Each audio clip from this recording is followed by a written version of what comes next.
Wahyu pasal 20 ayat 1 sampai dengan 3. Kerajaan 1000 tahun. Lalu aku melihat seorang malaikat turun dari surga, memegang anak kunci jurang maut dan satu rantai besar di tangannya. Ia menangkap naga, si ular tua itu, yaitu iblis dan setan, dan ia mengikatnya 1000 tahun lamanya. Lalu melemparkannya ke dalam jurang maut dan menutup jurang maut itu dan mementeraikannya di atasnya, supaya ia jangan lagi menyesatkan bangsa-bangsa sebelum berakhir masa 1000 tahun itu.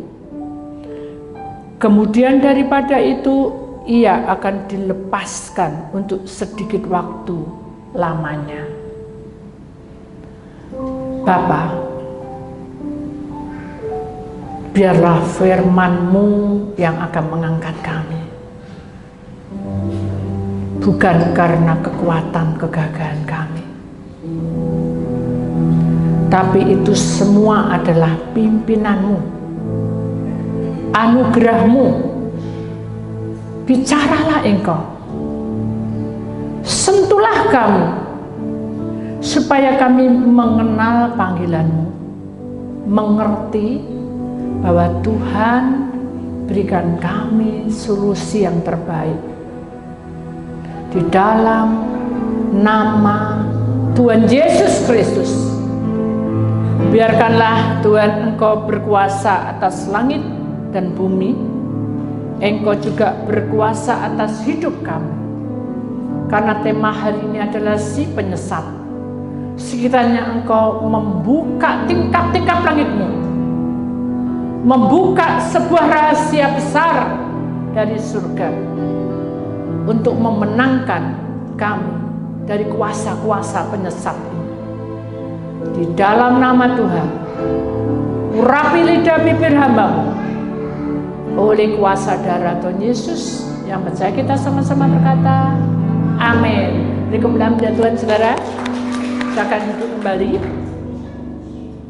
Shalom, puji Tuhan. Saudara, hari ini temanya adalah si penyesat. Saudara bisa bayangkan arti dari si penyesat itu jelas-jelas adalah apa, saudara? Penguasa apa? Penguasa kegelapan. Ya, jadi kita sadar juga bahwa di lingkungan kita, di lingkup kita, banyak hal yang terjadi, banyak persoalan yang terjadi, banyak perkara yang terjadi, sehingga semuanya ini membuat kita itu bukan bertanya-tanya, loh kok jadi gini? Ya, ada sesuatu yang membuat kita bukan kurang puas, saudara, tidak siap untuk hadapi semua itu. Mari kita akan perhatikan baik-baik gambar ini, saudara. Si penyesat ini. Jadi gambar si penyesat ini adalah bumi, ya. Dan di tengah itu ada kuasa roh jahat, ya. Penguasa roh jahat si penyesat itu yang dilambangkan naga, saudara. Dan naga itu bergerak mengacaukan semua yang ada di dunia ini, terutama adalah ciptaan Allah, yaitu manusia. Ya. Selama dia merusak alam, dia juga merusak. Penguasa ini selalu memiliki pengikut yang membuat, bukan kehebohan, membuat pembentukan yang manusia ini tidak tahu apa yang dilakukan. Strategi kuasa kegelapan ini menyesatkan. Mari kita akan mempelajarinya. Kenapa? Karena sudah jelas-jelas penyesat ini sudah menguasai menguasai bumi, menguasai di mana manusia tinggal. Jadi kita ini ada di dalamnya. Tapi kalau kita perhatikan di dalam ayat yang tadi, saudara, ada seorang malaikat yang turun dari surga, memegang anak kunci jurang maut dan suatu rantai yang besar di tangannya. Itu tanda dalam peperangan sudah di pihak dia sebagai pemenang, yaitu malaikat yang Allah utus.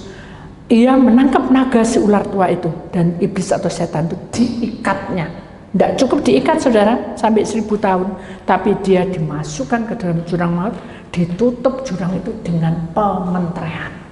Makanya saya bilang, saudara, bahwa pementerean itu mengatasi semua juga. Pementerean itu mengangkat semua persoalan kehidupan kita. Pementerean itu yang akan memerangi semuanya. Jadi menterai itu tanda sah dari surga maupun dari Allah, Yesus Kristus sebagai juru selamat, bahkan Roh Kudus dan juga para malaikat itu benada, mereka itu bersekutu. Ya. Nah, kita akan perhatikan bagaimana cara pola kerjanya. Ya. Kita akan lihat satu ayat, saudara, di sini. Perhatikan ayat pertama dulu, saudara. Wahyu pasal 20 ayat yang ketiga. Lalu melemparkannya ke dalam jurang maut dan menutup jurang maut itu dan mementeraikannya di atasnya, supaya ia jangan lagi menyesatkan bangsa-bangsa sebelum berakhir masa 1000 tahun itu. Kemudian daripada itu ia akan dilepaskan untuk sedikit waktu lamanya. Jadi kita tidak bicara tentang bagaimana jalannya kronologi penyesat ini, tetapi kita bicara tentang kelemahan manusia yang terjadi di akhir zaman ini. Ya. Kenapa? Karena manusia ini cenderungnya itu ceroboh, saudara ya. Cenderungnya itu bukan menciptakan, membentuk suatu kemauan yang berputar balik dengan kebenaran Allah. Itu tidak secara sengaja, tapi memang benar-benar dirasakan, dan itu yang dilakukannya dengan tidak merasa bersalah. Nah itu, saudara. Jadi kita, ya apa sih Bu contohnya ya? Saya berkata sama saudara, ketika kita menjadi anak Tuhan yang pertama kali, saya pernah ingat enggak? Mari kita kembali kepada masing-masing, karena kisah masing-masing ini kisahnya sendiri-sendiri ya. Pertama kali kamu mencintai Tuhan Yesus dan mengakui bahwa saya mau mengasihi, saya mau melayani, saya mau melakukan, itu pasti, saudara, kebanyakan kita semua punya masalah. Betul enggak? Betul enggak, saudara? Kalau kita tidak ada masalah, mungkin kita enjoy aja dan kita mungkin cuek dan nyari ibu titik, kasarannya gitu ya. Tapi sesungguhnya salah, bukan nyari ibu titik, tapi harus punya apa? Yang maju dulu apa? Iman. Makanya kalau orang bilang, Bu, saya itu dulu begitu saya doa, langsung Tuhan jawab dan kata-katanya itu tepat semua. Ya puji Tuhan. Ya. Tapi sekarang Bu, ini saya konseling pribadi ya Bu, ya enggak apa-apa. Tapi saya sekarang ini Bu, saya ini sudah melakukan, maksudnya melakukan, Ibu bilang katanya puasa toh. Yang nyuruh saya apa Tuhan? Halo? Yang nyuruh puasa saya apa Tuhan? Tuhan. Jadi bukan saya. Oh iya ya. Ya. Terus setelah itu kata ibu, saya suruh baca firman Tuhan. Yang nyuruh saya apa Tuhan baca firman? Tuhan. Saya perhatikan baik-baik kata-kata ini. Saya tidak punya hak untuk mengatakan atau menyuruh, bahkan berkata bahwa kamu baca ini, Kamu puasa? Enggak. Jadi itu bukan suatu kata ceplosan aja asal keluar, tapi Tuhan yang menggerakkan untuk masuk. Mungkin saudara masih bingung ya. Ini contoh nih saudara. Ini contoh orang tadi. Ibu, bagaimana ibu caranya? Karena saya sudah melakukan semuanya, pengurapan, puasa, pelayanan, full sudah. Terus apa yang saya lakukan? Sampai di kerjaan itu loh Bu, saya akan sisihkan hari untuk hari ibadah. Oh bagus, berarti kamu menghargai Tuhan toh. Tapi Bu, tapi apa? Duh, saya tak pelan aja ngomong, keras ya enggak apa-apa kok. Kenapa? Saya enggak perlu malu. Kenapa? Karena bukan saya yang nyuruh, Tuhan yang memerintahkan. Saya ini hanya sebagai hamba. Enggak Bu, nanti didengar orang enggak enak. Loh, enggak apa-apa, bicara aja. Ya sudah Bu, begini Bu. Ya, karena dia laki sudah, ya, saya sudah bisik-bisik ya enggak mau toh. Kan pikiran saya kan gitu. Gini Bu, gini. Saya ini sekarang itu sudah tuh entek-entekan. Terus, nah yang saya tanyakan dulu bisa terjawab, sekarang kok enggak bisa terjawab? Saya pertama awalnya bingung, ikin jawab pipi ya, ini pelayan Tuhan, itu kasarannya ya, anak Tuhan yang setia, enggak pernah bolos ya. Ini jadi pertama saya awal pelayanan, jadi untuk makna pengalaman itu juga saya juga nggak tahu, nggak ngerti di hidup gini nih, yo ada bocoran enak, kok Tuhan nggak kasih bocoran ya? Saya bilang gitu. Terus saya ngomongnya apa? Padahal tak lihat orang ini pintar ngomong kan gitu. Saya kan dicemesi tuh, itu dalam hati saya. Tapi Tuhan itu tetap melihat saya. Terus saya dibisiki sama malaikat, hambaku, ya Tuhan, yang maju menghadap orang ini siapa? Malaikat Tuhan dan Tuhan Yesus. Bagus. Berarti yang maju apanya? Yang maju apanya ya? Ya, oh ya, nggak mungkin lah kepandaian saya, betul nggak? Nggak mungkin lah kegagalan saya supaya saya ini sebagai hamba Tuhan saya omong enak gitu. Nggak mungkin lah. Saya punya apa ya? Punya hak apa dengan orang ini gitu? Saya enggak ngerti Tuhan. Saya jawab gitu aja. Sini tak tanyai lagi saya. Duduk sini dan dengerin. Nah, orang itu enggak apa-apa. Orang itu nanti tanya-tanya, enggak apa-apa, lihatan. Ternyata bener saya. Orang itu diam. Enggak ngelamun tapi diam. Usrek kayak. Apa ya dibenak-benak no. Namanya pelayanan. Benak-benak no. Biarin aja dia. Memang tak suruh umek kayak gitu. Oh ya. Saya duduk sini, hambaku. Ya. Kalau kamu melayani, yang maju itu apanya? Nggak ada yang berani maju saya, karena saya nggak pintar ngomong dan juga saya nggak bisa apa-apa. Baik, bagus itu. Tadi pengakuan yang tulus. Sekarang tak tanya lebih dalam lagi. Kalau kamu dalam posisi maju di atas mimbar dan kamu bicara, yang maju itu apanya? Saya bilang iman. Betul enggak? Kalau saya enggak punya iman, saya enggak bisa berdiri di sini. Karena saya enggak tahu pembahasannya. Karena saya enggak punya kepercayaan. Lalu apa yang saya lakukan? Karena saya punya iman, saya percaya bahwa saya berdiri di sini karena Tuhan yang suruh. Benar. Lalu sekarang ketika kamu menghadapi, kamu harus berjalan dengan apa? Ya iman. Terus dalam firman Tuhan, iman itu apa sambungannya? Iman itu harus berjalan, harus diperbuatkan.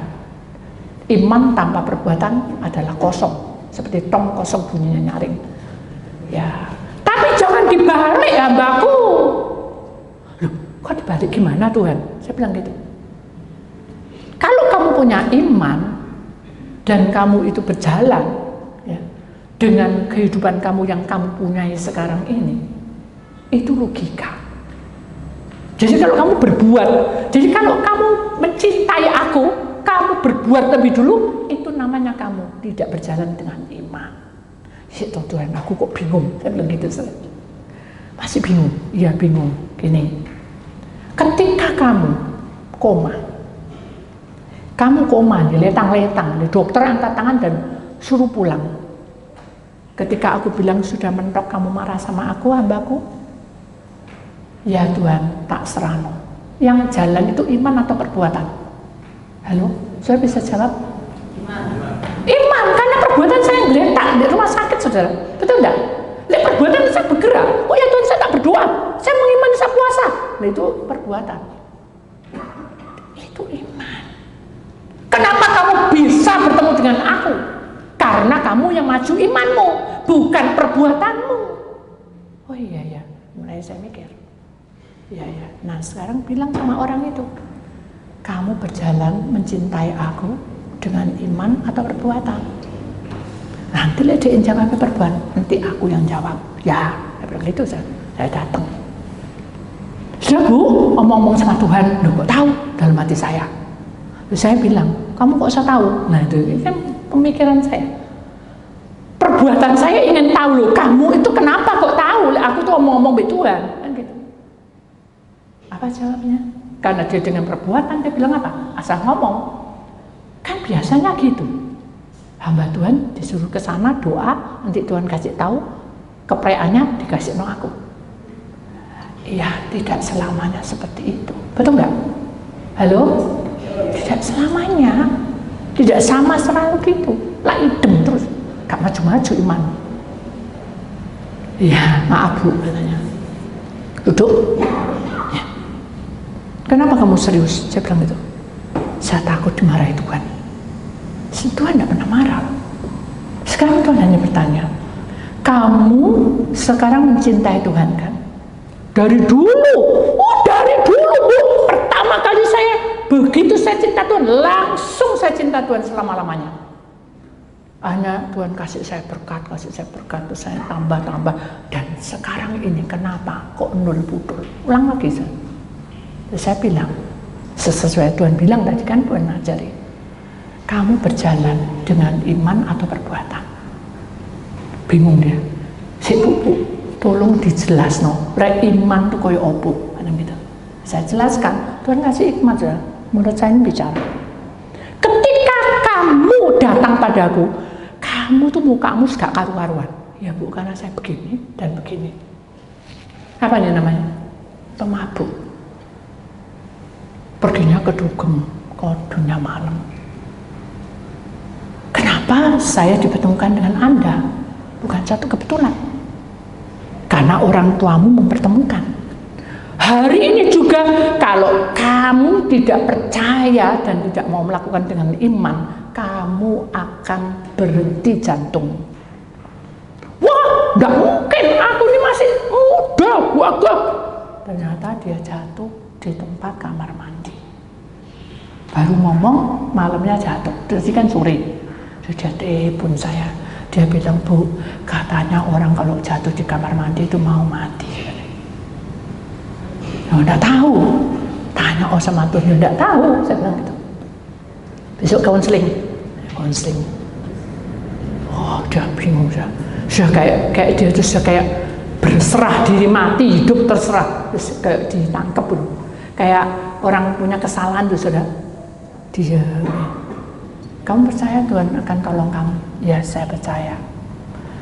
Berjalanlah dengan iman. Ya, saya mau lakukan. Kamu berjalan dengan iman. Kenapa? Karena kamu tidak ngerti apa-apa. Betul enggak? Halo? Orang ini ngerti enggak kebenaran? Halo? Orang ini tadi ngerti kebenaran enggak? Enggak tahu loh saudara, puasa kayak apa, punya tubuh roh jiwa itu kayak apa, enggak tahu apa-apa. Dia goblok, bodoh, dodo, gak ngerti apa-apa. Dia mau bilangnya mau iya dengan iman jalan. Itu namanya kamu berjalan dengan iman. Sekarang kamu sudah bertahun-tahun mengikut Tuhan, apal firman Tuhan, iso membawa renungan. Bu, kok omongannya gitu loh. Kan pinter kamu Mbak renungan. Bisa memuji Tuhan, memuliakan nama Tuhan, bisa membuat orang semuanya gebrak kabeh, semuanya jatuh semua karena urapannya luar biasa. Tapi apa yang kamu lakukan? Kamu pakai kekuatan, kamu punya nada, kata-kata nyanyian itu merdu sekali. Kalau itu kamu perbuat dengan perbuatanmu tok, sampai di situ, kamu sampai di situ, tidak akan berkembang. Pelayanan. Tuh. Saya rasa, nah dia mulai mikir, iya memang saya gini-gini terus dulu. Nah, kenapa? Karena kamu sudah sok pinter. Loh kok bisa Bu? Loh, kamu kan datang firman, kamu coba renungan. Kamu sudah bisa memimpin pujian dan semua orang bisa terenyuh sama kamu. Kamu besar kepala. Kenapa kamu tidak seperti dulu melakukannya dengan iman? Kenapa? Karena si penyesat itu akan melihat kelemahan kamu. Oh, kamu pinter nyanyi. Dirubah. Gak ada urapan. Walaupun dia tidak ada urapan, dia tetap enjoy aja. Tetapi yang di dalam hidupnya dia tidak ada berkat. Betul enggak? Saya paham artinya. Paham enggak? Loh, ini pelajaran. Coba saudara renungkan baik-baik. Saudara dulu pertama kali kenal dengan Tuhan, saudara ngomongnya apa? Ngomongnya apa? Ya, saya percaya. Betul enggak? Kamu mau pelepasan? Ya, saya mau. Betul enggak? Tapi tidak ada pikiran apa-apa. Tidak ada pikiran, loh enggak bisa Bu, ini begini. Tidak bisa, sudah. Tidak tahu jawabannya. Cuma hanya maju, menyerah, wis pasrah bongkak, wis mau diapa, buka ngerti, kebuki, atau dipiyekno. Karena saya buntu jalannya. Jadi berkati, semuanya dibuka, semuanya, dan mengerti kebenaran, malah sok pinter, saudara. Nah, itu namanya kamu berjalan bukan dengan iman lagi. Berjalan dengan perbuatanmu baru iman. Kebalik, saudara. Betul enggak? Apakah sudah berjalan dengan seperti itu? Halo? Saya paham enggak firman Tuhan dari ini? Bisa enggak memahami? Saudara itu berjalan dengan iman atau berjalan dengan perbuatan? Kalau sudah dengan perbuatan saudara, berarti iman saudara tidak jalan. Saudara itu terus begitu, terus tidak ada perkembangan. Akhirnya dia bilang, garuk-garuk ini. Saya tak coba, itu tidak ada kata coba. Balik lagi kamu untuk mengakui bahwa aku tidak tahu apa-apa. Sudah tidak tahu apa-apa. Kenapa? Karena di dalam firman Tuhan, saudara, sudah dikatakan. Cuma saya tidak mengambil ayatnya, saudara ya. Ada ayat-ayatnya, tapi saya tidak mengambil ayatnya. Pertama-tama, ketika kamu bertobat, Tuhan berkata bahwa kamu tak angkat menjadi anakku. Pertama kali. Ini kronologinya saja dibuka sama Tuhan. Ini loh, bukaan tercelik mata rohaninya. Diangkat menjadi anak. Angkat. Jadi kalau anak angkat itu segala satu mesti tanya sama siapa? Papanya. Betul enggak? Tuhan, ini boleh Bu? Boleh enggak ini saya tadi kok dari ini? Betul enggak? Betul enggak? Bu, ini apa Bu? Caranya, pengurapannya airnya yang mana? Anak angkat. Enggak ngerti apa-apa, saudara. Bagus itu, karena kamu mengakui bahwa kamu tidak punya apa-apa dan tidak ngerti apa yang diperbuat. Tuhan berkata, itu iman. Kemudian dengan seiringnya waktu, saudara, kita tahu bahwa kita akan naik pangkat lagi. Menjadi apa? Pelayan Tuhan yang melayani. Walaupun saudara bukan menjadi hamba Tuhan, tapi saudara melayani itu dengan tulus. Contoh, hari ibadahnya Bu Titi itu hari apa aja ya? Nah, karena kamu itu melayani, oh hari Senin sama Rabu, diterangkan dengan jelas. Itu awal kronologi nomor 2. Perhatikan saudara, apakah saudara itu di golongan mana? Tuhan bilang, bagus, kamu masih berjalan dengan iman. Buktinya apa? Kamu melayani dengan full. Kasarannya kamu bilang itu genah, saudara. Tidak ada gosip, tidak ada apa. Dah, oke, jalan. Karena kamu sudah menjadi pelayan Tuhan, sudah dipasrai sama Tuhan, oke, maka kamu naik pangkat lagi. Kasarannya jadi pendoa, dan kamu juga lebih ada apa ya? Ada power. Dulu kan kamu datang tengok-tengok, betul enggak? Tapi begitu kamu sudah menjadi pelayan Tuhan, tenang. Bahkan kalau ada orang nggak benar, oh sini Bu, betul enggak? Itu pelayan Tuhan. Semua orang akan menjadi seperti itu. Lalu yang 3, saudara, tubuh, roh, jiwa. kita akan menjadi hambanya. Nah, seorang hamba, seorang hamba berani merintah atasannya. Berani protes sama atasannya? Tidak ada. Seorang hamba yang setia, dia akan diam. Betul nggak? Itu ketiga. Jalan yang nomor 3 kronologinya. Kamu akan menjadi seorang hamba. Jadi kamu mulai merendah. Rendah hati, bukan diam aja. Rendah hati, oh iya, dengan sukacita. Ini poinnya sukacita. Kalau tadi itu kesan melayani tuh, ngomong tuh. Tapi saya ini poinnya ada satu power, wah, senang ke Tuhan. Ada satu imbal balik antara Tuhan dengan saya tuh, kok Tuhan tuh ngerti aku gitu. Itu intinya hamba. Tapi jangan lupa,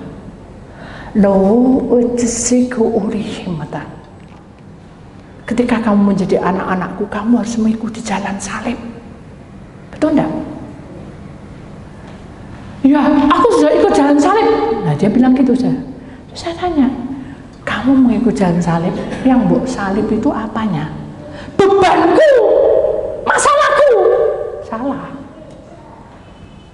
Bebanmu, masalahmu, penyakitmu sudah diangkat sama Tuhan. Paham sudah? Jadi bebanmu yang membuat kamu tuh stres, membuat kamu tuh tidak punya apa-apa, tidak berhak apa-apa, Tuhan sudah angkat itu semua, ditaruh di pikul salib. Ya Bapa, semuanya sudah selesai tugasku. Itu sudah ditanggung sama Tuhan. Nah terus bebanku apa, Bu? Katanya bilang gitu.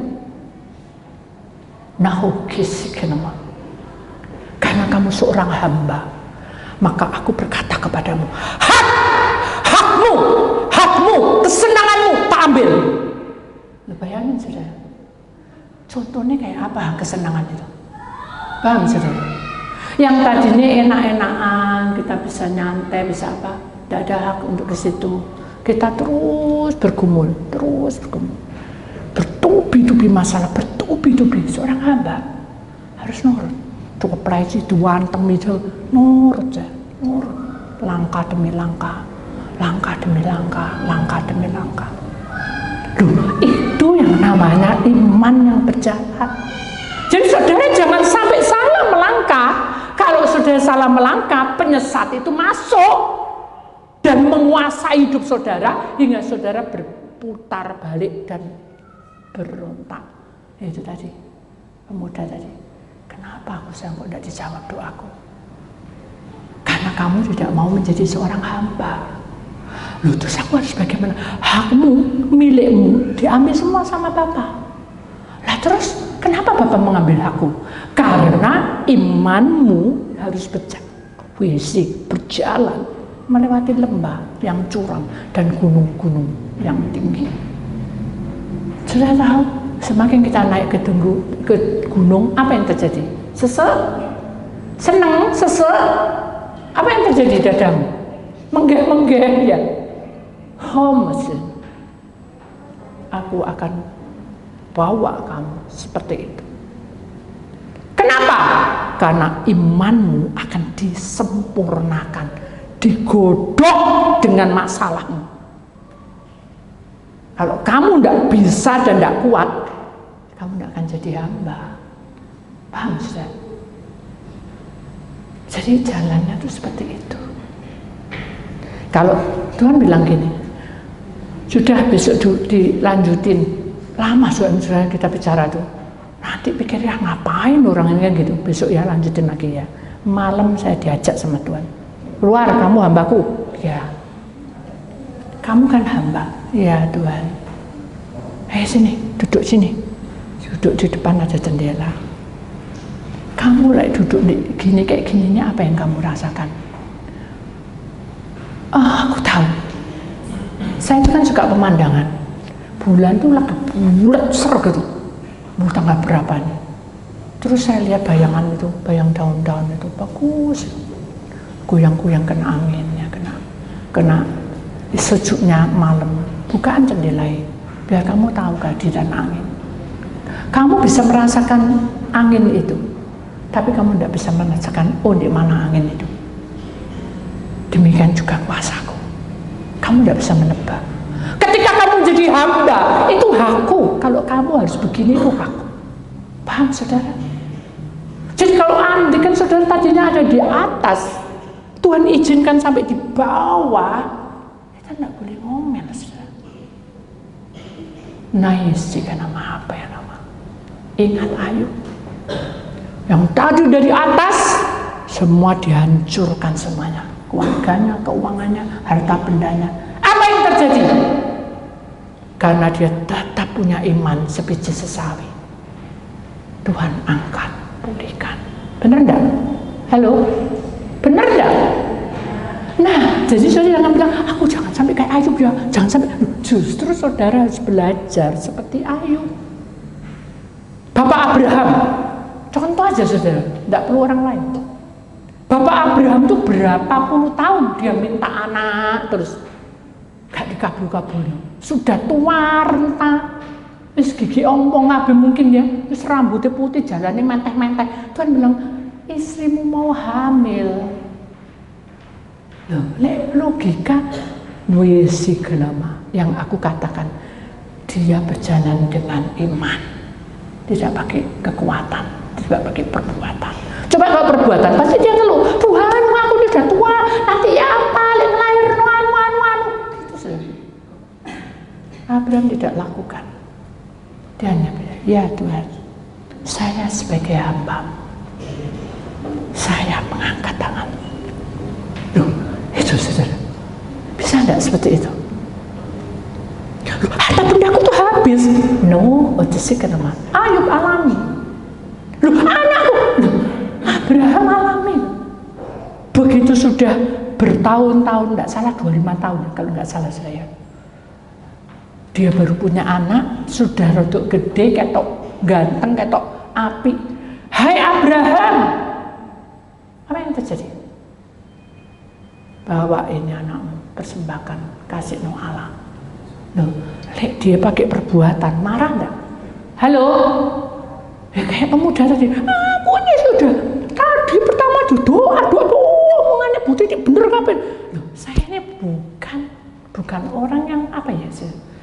Saya juga tidak berani ngomong kayak gitu. Jadi itu dibuka semuanya. Jadi kronologi itu dibuka dan kenapa? Ayub lakukan, Abraham lakukan tidak berbantah-bantah. Dia pasrah. Tapi dia menunjukkan air mata. Kenapa? Karena dia cinta anaknya. Loh, anak gadang-gadang sekarang harus mati di persembahan. Tapi ingat, di dalam firman Tuhan berkata, percobaan yang kamu alami apa? Tidak akan melebihi dari kemampuanmu. Amin. Amin. Percaya. Beri kemuliaan kepada Tuhan saudara. Sebentar. Percayanya itu dengan perbuatan, dengan kenyataan, atau dengan iman. Ya lah, dengan iman. Aku tidak ini. Iman. Benar. Kalau dengan iman bagaimana?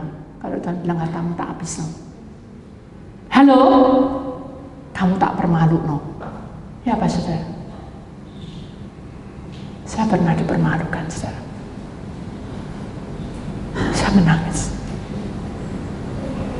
Begitu saya menangis, saya juga tidak berharap dengan si A ini.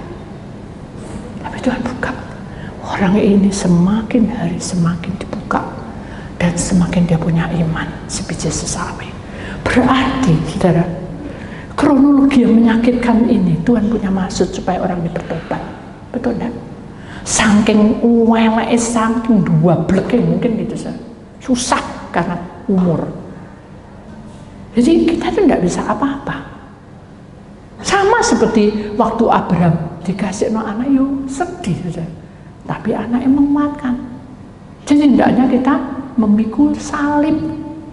Sama seperti anak Abraham, dia memikul salib, bukan memikul, aduh aku mau mati pak, aku mau mati ya. Enggak, dia malah nguatno papai. Sudah, jangan takut ayah. Tuhan itu punya maksud, aku harus berkorban. Gitu sih. Bisa enggak saudara seperti itu? Halo? Oh, itu nak Bu Titi. Loh, saya juga enggak kuat, saudara. Loh, itu kan orang-orang zaman dulu sama, sekarang ini enggak berubah. Zaman tetap berjalan. Perbuatan makin jahat. Tipu muslihat makin banyak, saudara. Penyesat itu nemplek tok ae tinggal kok manit. Hati-hati, saudara. Jangan terbawa. Amin. Jadi kalau saya punya masalah sekarang ini, saudara, ingat aku hamba. Halo? Aku bukan anak angkat lagi, tapi hamba. Nah, kalau sudah goal, besoknya dipanggil. Ya saya dibilang itu, lihat matahari, bulan, terus lihat angin. Tuhan bilang gini, mau enggak kamu masuk lagi di dalam panggilanku? Untuk kamu mengerti bahwa berjalan itu menuju ke surga itu jalannya dari emas. Dan aku tidak minta kamu jalan dengan emas, tapi imanmu yang berkilau seperti emas. Aku mau seperti itu. Oh, jawabannya apa saja? Mau enggak? Halo, mau enggak? Mau Tuhan, aku mau gitu, saudara saya. Mau Tuhan. Tuhan bilang apa? Jadilah kamu budak berlian. Iki hamba gurung mari jadi budak. Maksudnya apa? Ya kamu sudah tidak bisa hidup tanpa aku. Kamu harus sesuai dengan perintahku. Itu namanya budak berlian. Sudah tak beli kan? Supaya kamu benar-benar menjadi anakku yang sejati. Saya nangis, saudara. Mampukah saya, Tuhan? Dan buka kronologinya. Semua orang di dunia harus mengalami seperti ini. Waduh, ya apa aku nerangno Tuhan? Saya pikir gitu. Tuhan bilang, tidak usah terbata-bata dan tidak usah malu-malu. Bukan. Ini rahasia. Supaya kamu tahu bahwa iman itu harus berjalan. Jangan mikirin apa-apa. Nah, kalau kita mikirin sesuatu, itu adalah perbuatan kita yang maju, yang memang benar. Kalau dipikir memang benar, tapi kalau kita jalurnya berjalan terus, Tuhan buka. Buktinya saya bisa khotbah di sini. Saya nggak mengerti, saudara, karena hal ini buat saya berharga. Tapi saudara berharga atau tidak berharga itu hakmu, dan saudara mau maju kemana, bagian mana? Namanya orang menjadi budak berlian itu, saudara, siap untuk sampai mati dipanggil oleh Tuhan. Sampai pada kesudahan zaman. Budak berlian ini diterima, saudara, dengan apa? Kalau saudara itu menjadi budak berlian itu mengikuti semua itu dengan apa? Supaya saudara kuat. Bisa saya jawab? Dengan apa? Dengan ucapan syukur Tuhan. Kemarin saya lupa tanggal, saudara. Saya masuk dalam satu pelayanan. Jujur aja saya tidak malu. Saya bilang sama Tuhan, tidak dihitung-hitung dengan perbuatan saya mengeluarkan uang sekian. Uang tekok semana itu dalam hati saya. Saya bilang, ya sudah Tuhan, saya ini sesuai dengan Tuhan mau. Kalau Tuhan izinkan saya berangkat di sana, ya sudah. Ternyata apa saya? Nganggur, diem, nangis tidak iso, ngomongnya tidak bisa, isinya diam. Tapi di mall, kan bilang, lihatlah semua orang itu semua pada sibuk, belanja semuanya untuk masa depan mereka. Adakah mereka ada keselamatan? Gak tahu, Tuhan. Bisakah dia menjadi budak berlian? Gak tahu, Tuhan. Kalau kamu begini, apa yang kamu lakukan? Doain, Tuhan. Ya udah doain. Saya doain. Saya doain. Terus saya masuk ke dalam mobil, kok cepet katanya? Ya, keliru tanggal. Tapi saya tidak marah. Cuma saya, loh kenapa gitu? Ternyata saya doain di sini, doain di sini, doain di situ. Udah, saya berangkat pulang. Di-delay sampai malam. Kesel saja. Tidak makan, tidak minum. Makan tergesa-gesa. Waduh, pokoknya kayak benar-benar kita ini disetreng gitu, saudara. Tapi saya bersuka cita. Kenapa? Karena Tuhan izinkan saya mengucapkan syukur dalam segala perkara. Saya berjalan. Malam sekali kemarin fajar, telepon masuk. Di mana? Oh, aku ada di Surabaya. Kamu harus kembali. Kenapa? Tak selesai masalahnya. Saya bingung. Selesai apa ya? Saya sudah lupa sudah. Selesai apa ya? Ternyata Tuhan tunjuk ini loh. Kan kamu apa yang kamu butuhkan, kamu tidak minta, tak kasih. Tak kasih. Sudah ya. Beres. Aku angkat tangan. Jadilah kamu budak yang berlian. Mengucapkan syukur selalu. Saya nangis, saudara. Tuhan tidak pernah berhutang pada kita. Sekalipun kita dipermalukan, pegang tuh janjinya. Dan jangan ceroboh. Jangan sampai jadi orang kerja keras sampai titik penghabisan. Karena Tuhan ingin kita betul-betul berjuang sampai pada titik penghabisan. Mungkin kita akan dirubah atau diubah pola kerja kita. Mungkin kita tidak seperti dulu lagi. Tapi Allah selalu memperbarui. Amin. Amin. Selalu diperbarui. Amin. Walaupun ini belum nyata di pemandanganmu, karena kamu doa untuk si A, doa untuk si B, belum nyata. Tapi selalu hidup kita diperbarui karena kita menjadi budak berlian, budak yang dihargai oleh Allah, oleh Tuannya. Kemanapun pergi, disitulah ada Tuannya. Indah bukan? Amin. Kita harus belajar merendah hati, saudara. Kenapa? Karena Tuhan ingin supaya kita betul-betul mencintai Tuhan melebihi dari segala-galanya. Setelah selesai semuanya, saudara, Tuhan baru bilang, kamulah anakku yang kukasih. Karena kamu mau berjuang, mempertahankan iman, bukan membesarkan apa yang kamu harapkan. Pikiranmu menuju ke aku. Masa depanmu adalah milikku. Kamu adalah anakku, sabaslah kamu, masuklah. Itu yang kita nanti. Kita tinggal menunggu waktu, saudara. Tapi kalau kita belum menyelesaikan tugas kita, bukan keuangan, bukan keadaan, tapi iman ini yang harus maju ke depan, bukan perbuatan. Iman harus dengan perbuatan, nurut sama firman-Nya.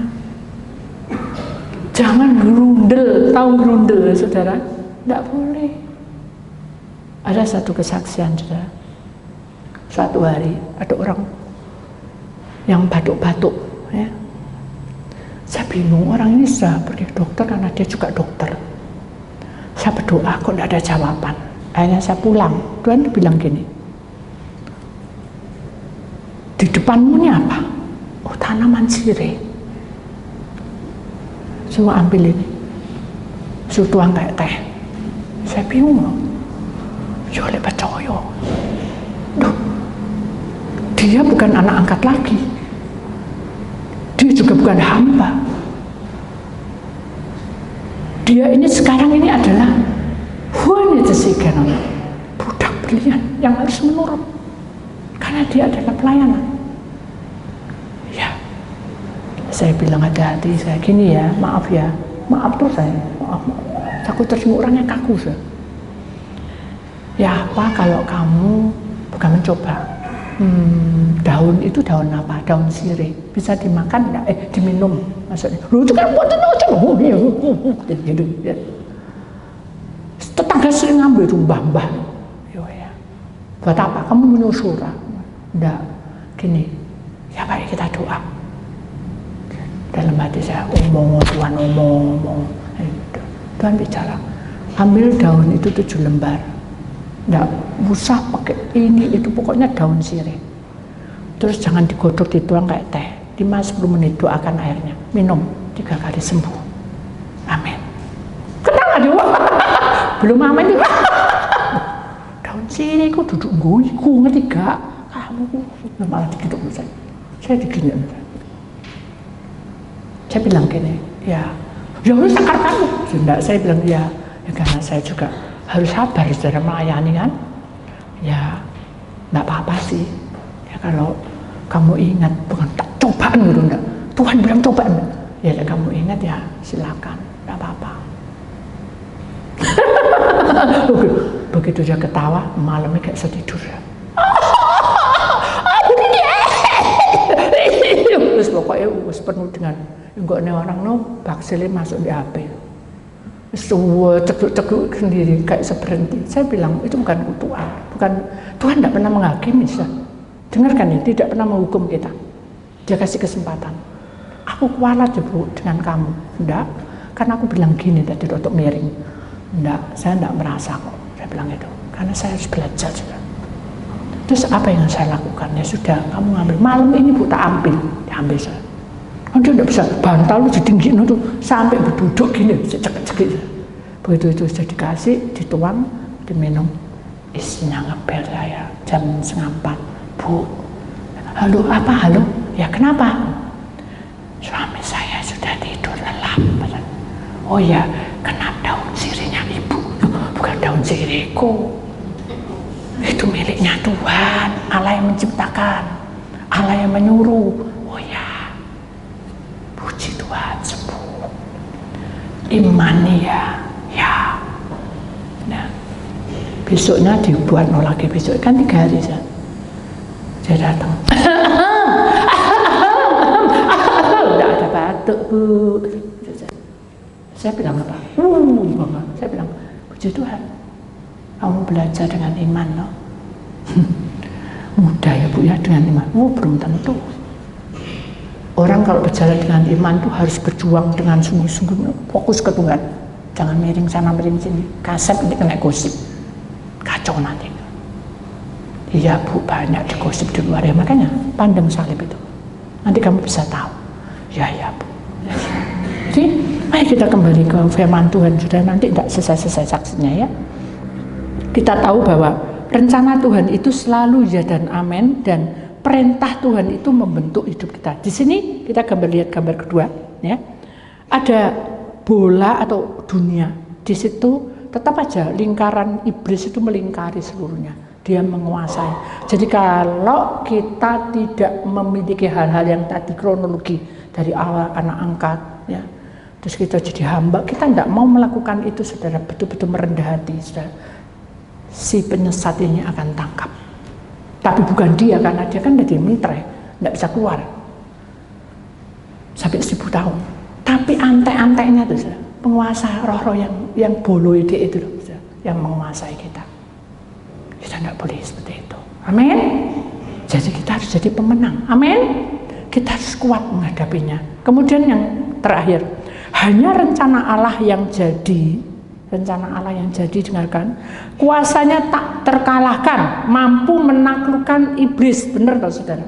Kalau kita merendah dan kita pakai iman terus tanpa kita mikiri perbuatan dhisik ya saudara, maka kuasanya itu akan mengalahkan dan mampu menaklukkan iblis, melampaui segala yang ada, tak terbatas ruang dan waktu. Betul enggak? Ruang dan waktu itu sudah tidak terbatas, saudara. Sudah manapun Tuhan izinkan bisa itu, saudara. Seperti saya katakan, saya pernah tengah malam jam 3 atau jam 4 keluar, saudara, dari hotel kita menuju ke bandara, tabrak hanya sepeda motor, saudara. Kalau bukan karena kuasa Allah dan saya tidak merendah hati, mungkin saya sudah jantung pedot, saudara. Karena kuras tabrakan itu. Tapi di belakang saya kaca itu loh, harusnya kena kepala saya, tidak kena. Belum waktunya mati. Bukan itu. Karena iman. Saya bilang, Tuhan, saya berjalan dengan iman. Saya tahu bahwa ini malam, saya tidak mau. Tapi ini harus jalan saya. Karena besok harus ada pelayanan. Jalan saya. Dialah penguasa alam semesta. Kebesarannya mengatasi langit dan bumi. Amin. Jadi mari kita imani bahwa walaupun kayak apa bentuk roh-roh itu dan membuat kemiskinan, membuat kita depresi, ingat, para malaikat itu akan menjaga kita. Dan Roh Kudus akan tinggal mengingatkan kita. Amin. Kita harus maju, saudara. Jangan kita startnya, wah loyo, kita butuh suplai lagi, loyo lagi. Tidak boleh, kita harus bangkit, semangat, dan mengingat jalan-jalan Tuhan di tengah-tengah hidup kita. Amin. Amin. Ya, itulah saudara firman Tuhan. Saya percaya dengan firman yang saya jelaskan ini, semoga saudara tahu bahwa hidup saudara harus berjalan dengan iman. Jangan hitung-hitungi hari-harimu dengan kejatuhan, dengan posisi jelek atau buruk, tapi kamu harus lewati dengan ucapan syukur. Amin. Karena kamu bukan lagi anak angkat, tapi kamu adalah anak disayang Tuhan, harus melewati kronologi tadi itu. Amin. Ya, kita imani saudara. Kamu catat ya saudara. Kalau kamu lupa, catatin, nanti di YouTube kan ada lagi. Dicatat apa gitu ya saudara. Pertama apa, kedua apa. Karena itu satu-satunya kunci membuat kamu berhasil untuk menuju kebenaran Allah. Amin. Ya, itulah firman Tuhan. Saya ingin menyanyikan satu lagu ini sangat indah. Saat indahku berhadapan denganmu. Jadi kalau iman kita itu semakin dekat pada Tuhan, kita itu akan berhadapan dengan Tuhan. Walaupun kita tidak lihat, tapi kita bisa memandang wajah Tuhan dengan sukacita yang kita alami dalam hidup kita. Kita akan senyum dan bahagia walaupun kondisi kita tidak mampu, walaupun kondisi kita punya sakit. Mari kita imani bahwa Tuhan berkuasa atas hidup kita. Karena kita menjadi anak yang dikasih. Sabarlah kamu, masuklah kamu, dan aku mengenal suaramu. Saat indahku berhadapan denganmu, saat indah berhadapan denganmu,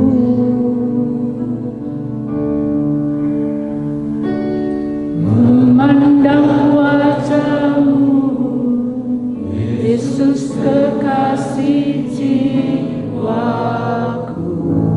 Benar, kita imani saudara, bawa daku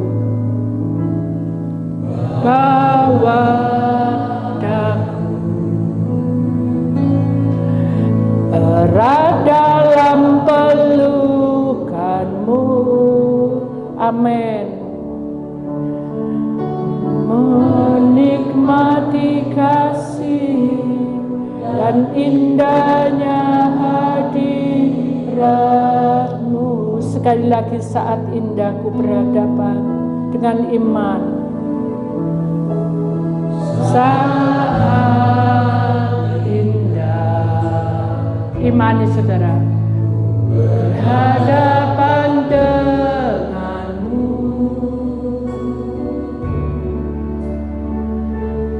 memandang wajahmu, Yesus kekasih jiwaku. Bawa daku erat, bawa daku. Benar, ini harapan kami. Dalam pelukanmu,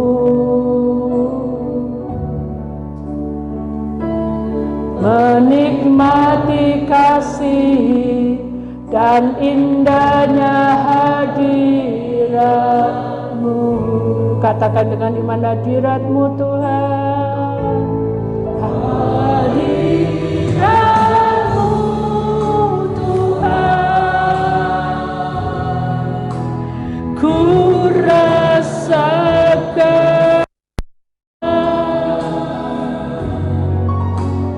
kekudusanmu Bapa, penuh dari ujung kepala sampai ujung kaki. Amin.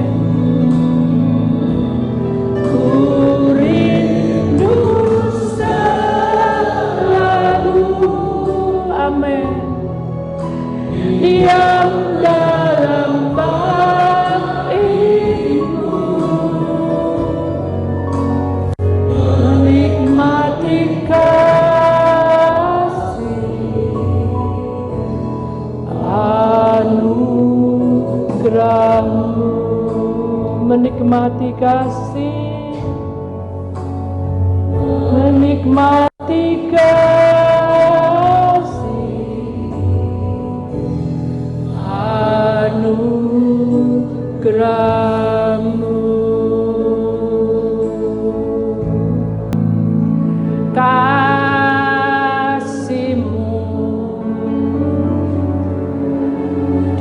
dalam nama Tuhan Yesus Kristus. Pujian ini kami persembahkan kepadamu ya Bapa. Ingat kasih-Mu melebihi dari segala-galanya. Syukur Yesus.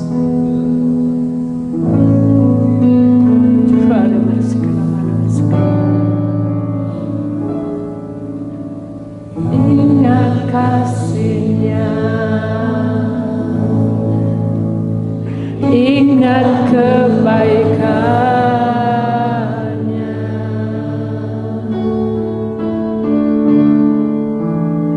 dan anugerah-Nya. Selamatkanku, tubuh roh jiwa kami sudah diselamatkan. Terima kasih Tuhan.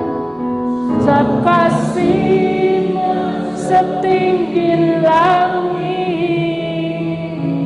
Imani saudara, kasih setia Allah pada kita.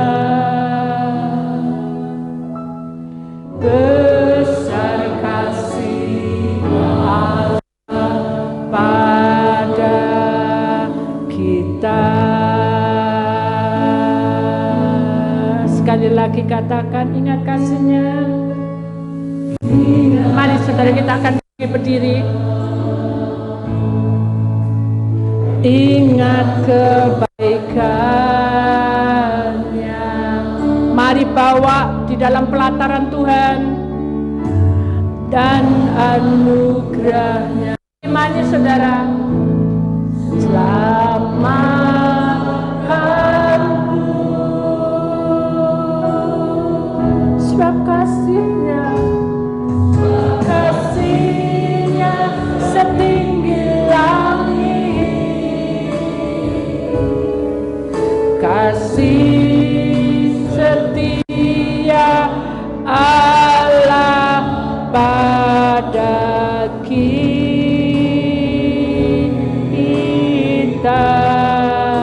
Imani, besar kasih Allah pada kita. Sekali lagi, besar kasih Allah pada kita. Dengan iman saudara, besar kasih Allah pada kita. Sekali lagi, lebih perlahan, buka hatimu saudara. Besar kasih Allah, besar kasih Allah pada kita.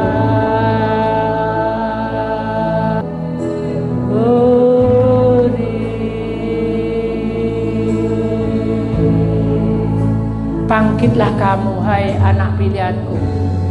Berserulah kepada Bapa di surga. Bangkit, serukan nama Yesus. Bangkit, serukan dengan kuasa Allah. Hari ini kami letakkan beban kami. Kami letakkan persembahan kami pertama maupun kedua. Oleh bilur-bilur-Mu di atas kayu salib, Tuhan menterai dengan darah-Mu.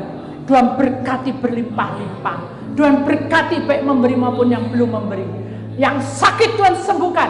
Yang punya luka batin Tuhan balut. Yang punya beban berat Tuhan ikut campur tangan. Dengan kuasa ilahi kami mengangkat tangan kami. Angkat tanganmu saudara. Kami akan menyanyikan bangkit serukan nama Yesus. Maka di dalam nama Tuhan Yesus, maka kami terima hujan berkat-Mu. Ladang hidupmu diberkati. Ladang rumah tanggamu diberkati. Ladang kesehatanmu diberkati. Ladang pekerjaanmu diberkati. Ladang rumah tanggamu dalam rumah kasih ketenaran kesan hati pribadi diberkatinya. Dalam nama Tuhan Yesus, Putra dan Tunggal. Yang percaya kita sama-sama berkata, amin. Di kemuliaan Tuhan saudara, saya akan duduk kembali.